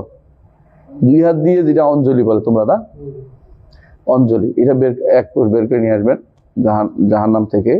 যারা ঈমান আনছে বলে আল্লাহ শুধু জানে, কেউ জানে না। বুঝে আসছে? লাম ইয়ামাল খায়রান কাত, এর অর্থ হলো কোনো কল্যাণ কাজ করে নাই বলে না, অর্থাৎ ঈমানও তো একটা কল্যাণ, কিন্তু অর্থাৎ খায়রান ইউজকার, উল্লেখযোগ্য কোনো কল্যাণ কাজ করে না, মানে দেখতে কোনোদিন কিছু করছে বলে কেউ দেখে নাই, কিন্তু আল্লাহ জানে যে তারা ভালো কাজ করেছে। বুঝে আসছে? এই জন্য আল্লাহ তাকে বের করে নিয়ে আসবেন, যাতে করে যাতে করে কাফেররা বলতে না পারে তোমাদের ঈমানের কি লাভ হইলো, আমরা তোমরা এক জায়গায় আছি। এই জন্য আল্লাহ তাদেরকে বের করে নিয়ে আসবেন। তো এটা বোঝা গেল এটা কি হক, এটা কি হক, এটা ঈমান রাখি। আখিরাতের বিষয়, এটা একটা গুরুত্বপূর্ণ একটা জায়গা। এখানে কারা বিরোধিতা করছে বলতো? মুতাজিলার বিরুদ্ধে। জাহমিয়ারা তো আখিরাত তো মানেই নেই, আর ঝগড়া করে লাভ নেই। আখিরাত অনেক কিছু তারা মানে না। মুতাজিলারা বিরোধিতা করছে। কেন বিরোধিতা করছে? কত তাদের 5 নীতির বিরুদ্ধে একটার বিরুদ্ধে হয়েছে। 5 নীতির মধ্যে একটা হচ্ছে ওয়াদ ও ওয়াঈদ। আল্লাহ ধমকি দিবে কইছে, ধমকি দিছে, ধমকি বাস্তবায়ন করা আল্লাহর ফরজ। সেটা কি? যারা এটা করবে তারা জাহান্নামে যাবে। সুবহানাল্লাহ। আমাদের কিছু সালাফি ভাইয়ের কারবার দিকে আসা হয়েছে আর কি, কারণ পূর্ববর্তীদের কথা বক্তব্য বাদ দিয়ে নিজেরা ইজতিহাদ করছে এক জায়গায়। বুঝছে যে 3 কাম করলে চিরস্থায়ীভাবে জাহান্নামে যাবে ঈমানদাররা। শুনছিস তুই? এটা কি বলে বুঝতো? কি কাজ? একটা হলো সুদের মাসলা, আর এটা কি হত্যার মাসলা, আরেকটা কি, এটা হলো সম্পত্তির মাসলা, এসের মাসলা। 3 জায়গাতে খালেদিনে আসছে। এরা এটাকে নিয়ে এরা চিরস্থায়ী যায় না, এটা কিন্তু কোনো আহলে সুন্নাতের মত কোনোদিনই ছিল না। আমি কথা বুঝতে পারছি। এটা তারা ইজতিহাদ করতে গেছে, এখানে ইজতিহাদ করার জায়গা হতো না। আপনার তো ইজতিহাদের জায়গা হচ্ছে ফিকহ মাসালা, এখানে ইজতিহাদ করবেন কেন? এখানে শুনবেন আগে কি বলছে, সালাফদের কথা শুনবেন, সালাফি যদি হন সালাফদের কথা শুনবেন, নিজের কথা শুনছেন বা ইজতিহাদ করবেন না। তো এখানে এরা ভুল করছে, এই জন্য এই কথাগুলো বলা যাবে না। কারণ হচ্ছে এই প্রথমত এখানে খুলুদ অর্থ কি না, খুলুদ চিরস্থায়ীকে বোঝায় না, লম্বা টাইমকে বোঝায় খুলুদ, এক। আর দ্বিতীয় হচ্ছে ইন মাতু আলা যালিকা ইন আরাদ আল্লাহ, আল্লাহ ইচ্ছা করলে তাদেরকে শাস্তি দিবেন উদ্দেশ্য। কারণ আল্লাহ অন্যখানে বলেছেন যে তিনি কি করবেন, যারা ঈমান আছে তাদেরকে বের করে আনবেন। সুতরাং একটার কন্ট্রাডিক্টরি না, বরং এইটা হচ্ছে যদি কেউ বলে যে তোমাকে আমি 100টা মাইর দিব, এর অর্থ 100টা মাইর দেওয়ার অর্থ কি, 100 না মায়ের ধমক দিছে। এটা বাবাদের ছেলেকে বলে তোর আজকে চামড়া ছিলে ফেলাম, আজকে সেগুলো ছিলে ফেলে, এর অর্থ হচ্ছে কি ধমক দিছে যাতে করে সে এই কাজে, খারাপ কাজে আর অগ্রসর না হয়। এরা এটাকে ওয়াহিদকে বাস্তবায়ন ফরজ মনে করিয়া এই বেদাল লাগাইছে। এইটাও মুতাজিলাদের এবার প্রভাব পড়েছে। আমি নামধরি কাউকে বলিনি, কেউ রাগ না করে, কারণ রাগ লোকের তো সমস্যা। আমাদের গোষ্ঠী যে রাগ করে আমার উপর কেমন হইব। 35 নম্বর পড়েন। হ্যাঁ, হাউদ তো জানেন, শাফাতের কথা বলে বলছি তাই না? শাফাতের মূল তথ্য কি? শাফাতের মূল তো আমরা আগেও বলেছি। শাফাত অর্থ কি, একা চলতে পারতেছি না, আরেকটা লাগতেছে, মানে ঠেলা লাগতেছে একটু, বুঝেন না? আজকে আমি ক্লাসে এক ছেলে ঢুকতে চাচ্ছি না, আমি ঠেলে ঢুকাই দিলাম, বললাম যে ওস্তাদ আমি ও ঢুকতে চাচ্ছি না, আমি ঠেলে ঢুকাই দিলাম। ভালো কাম করছেন। তো আমি ঠেলে ঢুকাই দিচ্ছি। শাফাত হচ্ছে এরকম যে আমার একা যাওয়া সম্ভব হচ্ছে না, আমাকে আরেকজন কি করেছে, যোগ করে দিয়েছে। যেমন আপনি একা হচ্ছে উইতের, আর 2 হলো সাফা, ওয়াশাফরি ওয়াল ওয়াতির। তো এই যে সাফা, এই জন্য যে কোনো জিনিসের সাথে একটা যুক্ত হবে, ওটাই সাফা। রাসূলুল্লাহ সাল্লাল্লাহু আলাইহি ওয়াসাল্লামের এই জন্য হাদিসটা দেখেন, এক অন্ধ এসে বলতেছে ইয়া রাসূলুল্লাহ আমি চোখে দেখি না, আমার জন্য দোয়া করেন, তাই না? তাই তো রাসূলুল্লাহ সাল্লাল্লাহু আলাইহি ওয়াসাল্লাম সেই দোয়া করতে গিয়ে উল্লেখ করেছেন আল্লাহুম্মা, বলো তুমি আল্লাহুম্মা শাফিনি ফিহি, আল্লাহ আমাকে, হ্যাঁ, আমার নবীর সুপারিশ আমার জন্য আমার কবুল করেন। অর্থাৎ নবী যে আমার জন্য দোয়া করছে এটা একসাথে যুক্ত হয়েছে, আপনি এটা কবুল করেন। কথাকে বুঝাতে পারছি? এই যে যতগুলি জায়গাতে অন্য কিছু এসে যুক্ত হবে, এটাই সুপারিশ। এই জন্য এই যে যারা জানাজার নামাজ পড়ে, ওদের যেহেতু এই বেটার আমল দিয়া বিপদে আছে, আমরা একটু কি করলাম, ঠেলা দিয়ে দিলাম, একটু কি দিলাম, আল্লাহ মাফ করে দাও রে, আল্লাহ মাফ করে দাও, হাম, এটাও সুপারিশ বুঝছেন তো? এটা এই সুপারিশের মূল। দুনিয়াতে তো সুপারিশ মানুষ ভালো কাজেরও করতে পারে, খারাপ কাজেরও করতে পারে। ভালো করলে সব হয়, মাইয়াশফা শাফাআতান হাসানাতান ইয়াকুল্লাহু নাসিবুম মিনহা, মাইয়াশফা শাফাআতান সাইয়্যাতান ইয়াকুল্লাহু কিফলুম মিনহা, গুনাহ হইব খারাপ সুপারিশ করলে। কথা বুঝেন কিনা? আপনি কেউ যদি আমাকে বলে যে উনি ফেল করছে, পাস করা যায়, তাহলে গুনাহ হইব, কারণ শাহাদাত জুর, মিথ্যা সার্টিফিকেট দেওয়ার তো অধিকার আমার নাই। কথা কি বুঝছেন না? এই সুপারিশ করার যে ব্যক্তি করবে, সে ব্যক্তি গুনাহ করবে, মানলেও আমি গুনাহ করবো, বরং তারা ফেল করেছে থাক। এটা শুনলে হ্যাঁ আমাদের মাহফুজ যে খেপে যাবে, স্যার আমাদের আগে থেকেই ফেল করার চিন্তা ভাবনা করতেছে, যদিও ফেল করবে না, কিন্তু ওর সাথে ফেল করবে আর কি হয়তো। তো যেটা বলছিলাম যে হ্যাঁ বুঝি নাই, 10 কিন্তু ফেল করেছে, এটা অনেকে তো পরীক্ষা দিতে পারে না, তাই না? এবারও কয়টা ফেল করবে, আগে থেকে বললে রাগ করিও না আগে থেকেই। তো কারণ যারা পারে না ওটি পাস করে তো গুণ হইব না। আমার শাহাদ জুর, মিথ্যা সার্টিফিকেট নিবে, দেওয়া দিতে পারে না। তুমি আমারটা পাস করে যাও, আমি তোমার সার্টিফিকেট দেবো, কিন্তু পাস না করে তোমার পাস করে দেওয়া কি গুণার কাজ, এটা করা যাবে না। হ্যাঁ, এটা করা যাবে না কোনোদিন, কারণ তুমি তো এই সার্টিফিকেট নিতে পারো না, মিথ্যা সার্টিফিকেট নিচ্ছ। হ্যাঁ, তো এটা ভয়াবহ বিষয়, তুমি যতই বলো এটা পার করা যাবে না, অনেক কিছু এরকম। আচ্ছা যাক, অনেক সময় তো অন্যরা পাস করা যায়, আমি জানি অন্যরা পাস করা যায়, যে পাস করে সেই গুণা নিবো, আমি নিবো কেন? আলাকুল্লাহ যেটা বলতেছি, শাফাআত হইলে দুনিয়াতে হইলে এই মাসালা, বুঝছেন তো?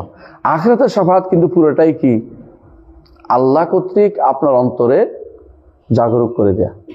এই জন্য শাফাআত কুল্লিল্লাহ শাফাআতু জামিয়া, আপনার অধিকার যদি আপনি কাউকে দেন, মালিকানারটা, তাহলে মূল মালিককে তো বুঝেন না কথাটা?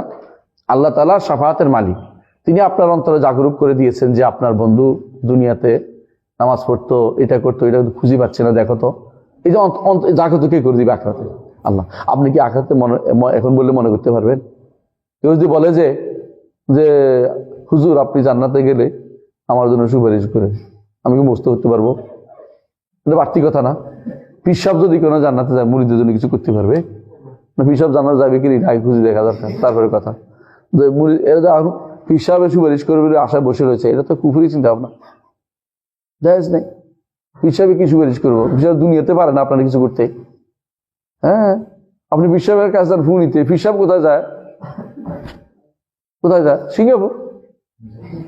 পিসাব কার কাছে যাইতে পারে না, তো আপনি ফু নিতে মুরিদের কাছে যায় না, পিসাব যাচ্ছে সিঙ্গাপুর কাফেরের কাছে যাচ্ছে ফু নিতে। বুঝলেন না? ভয়াবহ জায়গা এগুলি। এগুলি হচ্ছে মানুষের কাছে আশা করে বসে আছে। হ্যাঁ, ফু যদি কোনো কোরআন সুন্নাহ ভিত্তিক, আমরা অস্বীকার করছি না, এগুলো কি রুকিয়া শারঈয়া, কিন্তু ফু দিয়ে আশাতে এমন আশা যে হুজুরের ফু আমার কাম হয়ে দেবে, এটা তো বড় সমস্যা। হুজুর কি রুকিয়া শরিয়া করে রুকিয়া কুফরিয়া করলো জানতাম না, আমরা কিছুই বুঝতে পারলাম না। এইটাই বিশ্বাস করেন, রুকিয়া লাগবে না, হুজুরের ন্যাক নজর পড়লে শেষ মনে করতেছে। হ্যাঁ, হুজুরের ফয়েজ ও বরকত একদম উপসে পড়তেছে, মরে ন্যাক নজর পড়তেছে, ন্যাক নজর বরকত আবার এটাও আছে।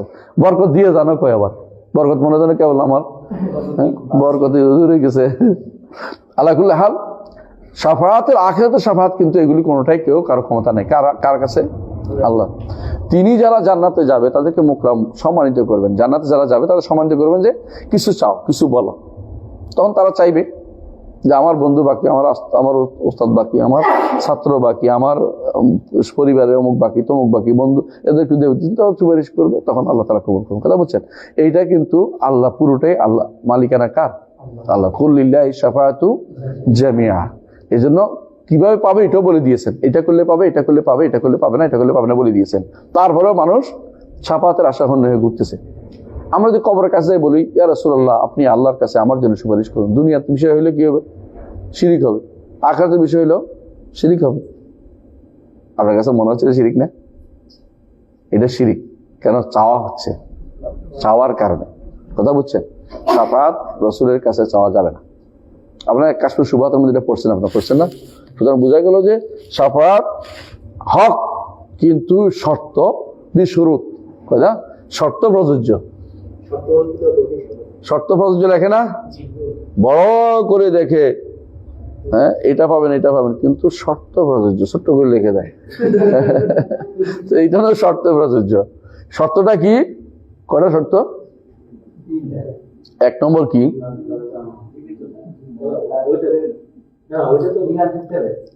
কার ইমান থাকে? যিনি পার হয়েছে তিনি পার হইতে হবে। এক নম্বর, রসুল ছাড়া অন্যদের কি হইতে? পার হইতে হবে। মানে কান্তারা পার হয়ে গেছে, জান্নাতে যাওয়ার জন্য এলিজিবল পার্সন হয়েছে, এখন সুপারিশ করতে পারবে। এর আগ পর্যন্ত রসুল ছাড়া কেউ সুপারিশ, রসুল ফেরেশতারা ছাড়া কেউ সুপারিশ করতে দাঁড়াবে না।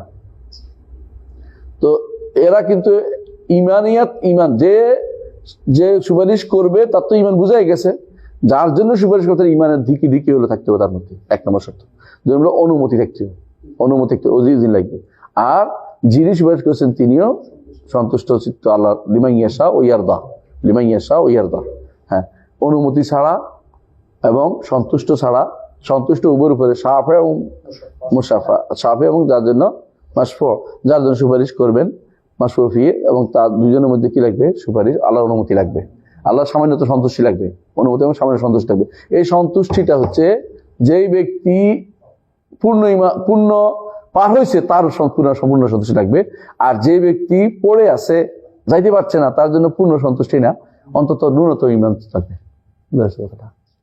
সুতরাং যে ব্যক্তি দুনিয়াতে বসে বসে এখন সুপারিশের মালা গাঁথতেছে, তার সবচেয়ে ভয়াবহ বিপদের মধ্যে আছে।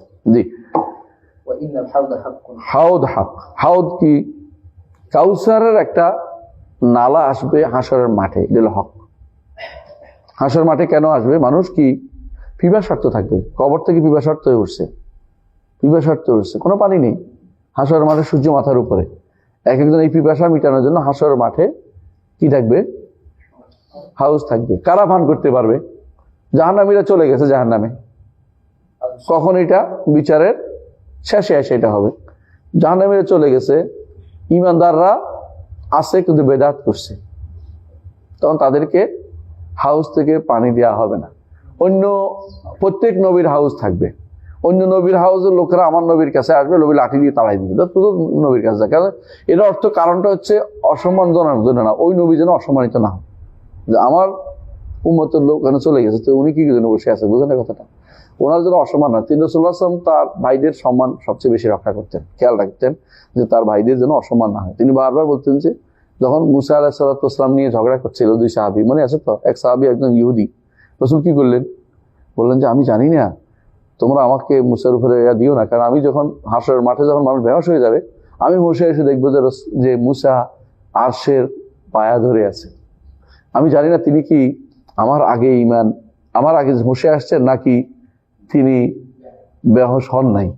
দুইটা হইলেও, যে কোনো একটা হইলেও রসুলের থেকে এখানে এই জায়গাতে একটু তার কি মর্যাদা বেশি বোঝা যাচ্ছে না? রসুল এই জন্য তার মর্যাদা তুলে ধরেছেন, কথা বুঝছেন? আবার বলছেন লা তুফাদ্দিলুনা আলা ইউনুস ইবনে মাত্তা, ইউনুসের মাত্তার উপর আমাকে তুমি শ্রেষ্ঠত্ব দিও না, নিষেধ করেছেন, বুঝে আসছে? কারণ এটা দিয়ে অর্থ পড়াশোনার যে বিদ্বেষ তৈরি করা, নবীদের মধ্যে এই জাতীয় একটা ভাঙ্গন তৈরি করার সিস্টেম তোমাদের উচিত নয়, এটা রাসূলুল্লাহ সাল্লাল্লাহু আলাইহি ওয়াসাল্লাম খেয়াল করেছেন। সেই জন্য হাউজের মাসআলাতে আমরা হাদিসগুলো যখন পড়বো এই মাথাটা আনতে হবে। অনেকে মনে করেন যে হ্যাঁ উনি তাড়াই দিবেন কেন? তো তাড়াই দিবেন না, রাসূল ওই হাউস দিয়ে খালি ওখানে যাও, তুমি এখানে ভিড় দেখে এখানে চলে আসছো কেন? অনেকে দেখবেন যে অনেক সময় ভিড় দেখে এখানে বেশি যায়, হ্যাঁ, যেই দোকানে ভিড় ওখানে সব, আর এখানে খালি পড়েছে, কেউ যায় না ওখানে, মনে করো ওই দোকানে বুঝে সব মিষ্টি, হ্যাঁ, ওই দোকানে সব ভালো আর ওইদিকে কিছু ভালো নাই। কিন্তু ওনাদের তো কি আছে, আলাদা হাউস আছে। আর আমাদের নবীর হাউস থেকে পান করতে পারবে না, কারণ যারা বেদাত করবে, কঠিন জিনিস। এই জন্য আপনি বেদাত শুনলে এটা আর করিয়েন না, বেদাত শুনলে করে না, কারণ আমার যদি কোনো হাউস যদি মিস হয়ে যায় তো মহাবিপদ। হাউস মিস হওয়ার কোনো সুযোগ নেই। বেদাত শুনলে করবো না, কিছু এই জন্য কিছু সুন্নত ত্যাগ করা জরুরি। সুন্নত মনে করি যেগুলি করা হয় বেদাতকে, কথা বুঝছেন কিনা? বেদাতকে কেউ সুন্নত বানাই ফেলতেছে না, এগুলিকে তখন দেখবেন যে বেদাতের সম্ভাবনা বেশি, এগুলি করবেন না। যে আমার বেদাতে পড়ে যাওয়ার আশঙ্কা আছে, কারণ বেদাত করে যে ব্যক্তি তওবা করে না, সে তো সব আশা করে করতেছে, সে ব্যক্তি তওবা করে না, ভয়াবহ বিপদে আছে। আর যে ব্যক্তি গুনাহ করে সে তওবা করে যে আমি বিশাল গুনার মধ্যে আছি, গুনার মধ্যে আছে। সুতরাং বেদাত শুনলে এটাতে আর হাত বাড়াবেন না, মানে থাক, ওইটা যেহেতু সন্দেহজনক, এটা আমি বাদ দিই। আইনাল হালালা বাইয়িন ওয়াইনাল হারামা বাইয়িন ওয়া বাইনাহুমা উমুরুন মুশতাবিহাত। আহসানতা, বারাকাল্লাহু ফিক। হাউদা হাক্কুন, হাউদ এবং কাউসার দুটো ভিন্ন জিনিস। কাউসার হচ্ছে জান্নাতের জিনিস, হাউদ হচ্ছে জান্নাতের বাইরে, বুঝে আসছে? জান্নাতের বাইরে, যেটা এটা কেউ বলছে যে এটা ফুলসিরাতের আগে, কেউ বলছে ফুলসিরাতের পরে, দুইটা মত আছে। তো বিশুদ্ধ মত আমার কাছে মনে হচ্ছে, যেটা আমি মনে করতেছি, মানে আমার কাছে এটা তারজি পাচ্ছে, এটা হলো ফুলসিরাতের আগে। কারণ ফুল পার হইলে তখন আর কি, তখন তো কান্তরা ছাড়া কিছুই নেই, মূল জায়গা পার হয়ে গেছে না, হ্যাঁ কান্তরা। এখন বললো যে ফুলান তাজাওয়াজাল কান্তরা, মুখে কান্তরা পার হয়ে গেছে, মানে আর কোনো ভয় নেই, আশঙ্কা তার নাই। এই জন্য এটা আগে হওয়াটাই বেশি যৌক্তিক মনে হচ্ছে। আলাকুল্লি হাল, এই আবার আরেকটা সম্ভাবনা এখানে থেকে যায়, এটা যদিও যারা পরে বলছে তাদেরটা এখানে শক্তিশালী, কেন জানেন? এটা হচ্ছে জাহান্নামে চলে যাওয়ার পরে জান্নাতি ইমানদাররা এবং মুনাফিকরা কিন্তু একসাথে থেকে যাবে, একসাথে থেকে যাবে যতক্ষণ পর্যন্ত আল্লাহ হাসরের মাঠে আসছেন। হাসরের মাঠে এসে তিনি পরীক্ষা করবেন, তাই না? তার পায়ের গোছা উন্মুক্ত করবেন যাতে করে সিজদা করতে পারি আমরা। মুনাফিকরা করতে পারবে না, তাদের তার পিঠ পাক সোজা হয়ে যাবে। সেখানে কিন্তু হাউসের কথা বলে, এখন হইতে পারে এটার পরে হাউস, এই ঘটনার পরে হাউস, তাহলে আর সমস্যা থাকে না। কিন্তু সমস্যা হচ্ছে এরা কিন্তু, মুনাফিকরা কিন্তু ইয়া পর্যন্ত আমাদের পিছনে দৌড়াবে, কাদের? ইয়া পর্যন্ত, ফুলসিরাত পর্যন্ত। হাদিসে প্রমাণিত হয় এটা যে ফুলসিরাত তো তারা বলবে দাঁড়াও দাঁড়াও, আলো, তোমাদের আলো দিয়ে চলতে চাই, তোমাদের আলো দিয়ে চলতে চাই। হাদিস কোরআন আছে, আনজিরুনা নাখতাবিস মিন নূরিকুম। তাহলে এটা কোন সময় হবে আল্লাহ জানে, এ নিয়ে আমরা সিদ্ধান্ত নিই। এই জন্য শেখ মোহাম্মদ সাল্লাল্লাহু আলাইহি ওয়াসাল্লামের বক্তব্য হচ্ছে এত সিরিয়াল মেনটেন করার দরকার নেই, তোমার বলে দাও এটাই দরকার, এত সিরিয়াল মেনটেন করে তুমি পারবে কেন? সিরিয়াল আসে না, তুমি সিরিয়াল দিবে কেন? এই জন্য সিরিয়াল না দেয়াই ভালো, বুঝলেন কথা? আল্লাহু আকবার, আল্লাহু আকবার, আল্লাহু আকবার, আল্লাহু আকবার, আল্লাহু আকবার, আল্লাহ।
আল্লাহ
হ্যাঁ বলছিলেন, বলেন। মুনাফিকদের বিষয়ে যেটা মানে ইন্নাল মুনাফিকিনা ফি দারকিল আসফালি মিনাল আয়াত, মুনাফিকদেরকে সর্বপ্রথম জাহান্নামে ডুবিয়ে নিক্ষেপ করা হবে। তাই এখন জাহান্নামে চলে যাওয়ার পর মুসলমান মানে ইমানদার মুনাফিকের দিকে যাবে। কিন্তু হাদিসে আছে, আমি দেখতাম হাদিসে আছে। তো হাদিসে আছে কিনা কারণ আপনার আকল দিয়ে তো এই যে আগে গভীরে দিয়ে দিবে, এই আকল দিয়ে কেছেন, কিন্তু এটা কোনো দলিল নেই। আকল দিয়ে বলা যাবে না কিছু, আখিরাতের মাসালা না, আকল দিয়ে কোনো দলিল নেই। ডাক্তার সহ যাবে, ডাক্তার সহ যাইতে হইলে কি আগে যাইতে হইব? আপনার মনে হয়েছে উপরে ফালাইতে হইবে, নিচে তারপর উপর দিয়ে ফালাইব। আপনি যে সিস্টেম মনে করতেছেন তার নাই, ধারণা শুদ্ধ না হতে হইতে উনি মনে করছেন নিচে ফালাইয়া উপরে দিকটা ফালাইব। হ্যাঁ, নিচে যাইতে হলো কেমনে যাইব? যদি পরে তো মানুষ থেকেই দেবো, ওনার বুদ্ধি এটা না। দারকিল আসফালে যদি কোনো মুনাফিক একটা, তাই না? কাফেরও তো সব একরকম না। আযাবের মাত্রাটা কোথায় কি হবে, এটা তো মাত্রা তো দুনিয়ার মাত্রা হিসেবে আসবে না। ওখানে এমন হইতে পারে যেটা যে পরে গেছে কিন্তু জাহান্নামে আগে গেছে, তাই না? অনেকে আছে এই মাসলাই তোলে, যে ব্যক্তি কবর আযাবের মাসলা, যে ব্যক্তি সর্বশেষ কুফরি অবস্থা মারা গেছে, তো অল্প কয়দিন কবর আযাব পাইছে, অথবা কেউ পায় নাই, তার কি হইব? আপনি এত টেনশন করতেছে কেন? ওই যে কত কত আমরা বুঝানো বলছি, আখিরাতের কথা বলিনি, কত মিটার জোরে লাগাইলে, হ্যাঁ, দুনিয়াতে দেখুন না, একটা হলো সারাদিন ধরে পুড়তেছে, একটা হলো 1 মিনিটের মধ্যে পুড়ে ছাই হয়ে যায়। এটা জানেন না? আল্লাহর কাছে কোনো অভাব আছে? আপনি এটা চিন্তা করেন, নিচে ফালাইতে হলে তো আগে ফালাইতে চিন্তা বাদ দেন। হাদিসে এটা আসছে, কিতাব সিফাতুল মুনাফিকিন পড়বেন। কোথায় আসছে? সহিহ মুসলিম, সিফাতুল মুনাফিকিন। জি, সবাই জাহান্নামে যাওয়ার পরে আমাদের কাছে আসবে পানিতে, মুনাফিকরা তবে আলোচনা কি করতে না, বিশেষ করে কত বলবো, তো মুনাফিকরা তো জাহান্নামে যাবে, এখানে তারা আবার থাকবে। এটাই তো কথা। তো মুনাফিকদেরকে বাধা দিবে কি? এটাই তো কথা। তিনি তো বলে নাই তো এতক্ষণ তো তুমি বলতেছ, আমি তো এইটাই বললাম যে এখন আমরা এটাকে নির্ধারণ না, এটা যে কখন হবে, সবচেয়ে বড় মাসলা আমি দেখছি এই পর্যন্ত, হাউসটা কখন হবে কেউ বলতে পারছে না। হাউজের মাসলাটা এটা এমন এক মাসলা, যে মাসলাতে এটা বলে মুতাওয়াতির, 30 জন সাহাবী থেকে বর্ণিত হয়েছে হাউজের মাসলা। মানে আখিরাতের হাউজের মাসলা 30 জন সাহাবী থেকে আসছে। একজনে বই লিখছে, বাকি ইবনে মাকদাদ আল-কুরতুবী ইমাম। তোমার জানো মুসনাদের মধ্যে সবচেয়ে বড় মুসনাদ কোনটা? আহমদ। মুসনাদ আহমদের ছাত্র, ওনার ছাত্র যে বাকি ইবনে মাকদাদ আল-কুরতুবী, ওইটা সবচেয়ে বড় মুসনাদ, কিন্তু এটা হারিয়ে গেছে, মাফকুদ। বুঝছিস তো? উনি যে অংশটা আনছে, ওনার একটা অংশ পাওয়া গেছে, যিনি হাউদের উপরে যে অংশটা লিখছে ওইটা পাওয়া গেছে। এটা বের করেছে আব্দুল কাদের আতা সুফি, যারা মদিনা পড়ছে তারা জানে, আমাদের মুরব্বী মানুষ, কিন্তু পরবর্তী আসছে। তো উনি পরবর্তী টিচার হিসেবে, বাড়ি সিরিয়ান, খুব বড় আলো। তো উনি আবার এটাকে তাহকিক করে বের করেছে, আব্দুল কাদের আতা সুফি। তো এটার মধ্যে তিনি যে 30 জন সাহাবীর মতো বর্ণনা আনছেন, যারা হাউজের কথা বর্ণনা করছে। কিন্তু হাউজের স্থানটা কখন হবে নির্ধারণ করে সবাই ইস্তেহাদ করছে। কেউ বলছে কবর থেকে পিপাসার্থ উঠবে, হাঁসের মাঠে সরাসরি পানি খান করে ফেলবে, কেউ বলছে না হিসাবের পরে, কেউ বলছে না হ্যাঁ রাস্তা পার হওয়ার পরে। এটা আরো একটা জায়গাতে এখন পর্যন্ত এটা হলো যে ইয়মা তুবাদ্দাল আরদু গায়রা দুস সামাওয়াত ওয়া বারাজুল লির রাহিল কাহার, জমিন পরিবর্তনের জায়গা। কখন পরিবর্তনটা হবে? মানুষ কোথায় থাকবে? হাদিসে আসছে যে মানুষ থাকবে দুনাল জিসের, অর্থাৎ ফুলসিরাতের কাছে। কিন্তু ফুলসিরাত তো হলো আরো পরে।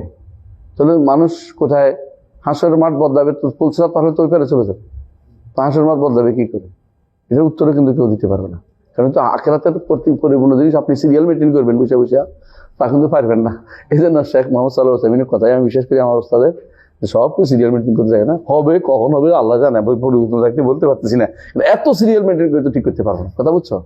আমি আর সিরিয়াল মেনটেন করবো কি করে? আমার তো আর যেটা বলে না যেটা বলতে পারবো। হ্যাঁ, কোনোটা বলছে যে তারপরে কি, তারপরে তার হাতে আইসা উড়ে আইসা কি পড়বে, আমল নামা পড়ে যাবে, এটা আসছে, এটা বলবো হ্যাঁ এরপরে এটা হবে। যেমন হাদিসে আসছে এরপরে এটা করবে, এটা আসছে, ওইটা বলবো। কিন্তু যেটা হাদিসে স্পষ্ট আসে না, এটা কি করবো? চুপ থাকবো যে এটা হবে, তবে কোন সময়টা নির্ধারণ করে আমাদের কাজ না। কথা বুঝতে পারছি? হাউজের মাসালা কিন্তু মুতাওয়াতির মাসালা। হাউজ অস্বীকার করে কারা? মুতাজিলা হাউজ অস্বীকার করে। কেন অস্বীকার করে বলেন তো? কেন এটা করতেছে ইত্যাদি ইত্যাদি, তাদেরকে হ্যাকমত খুঁজতেছে বসে বসে।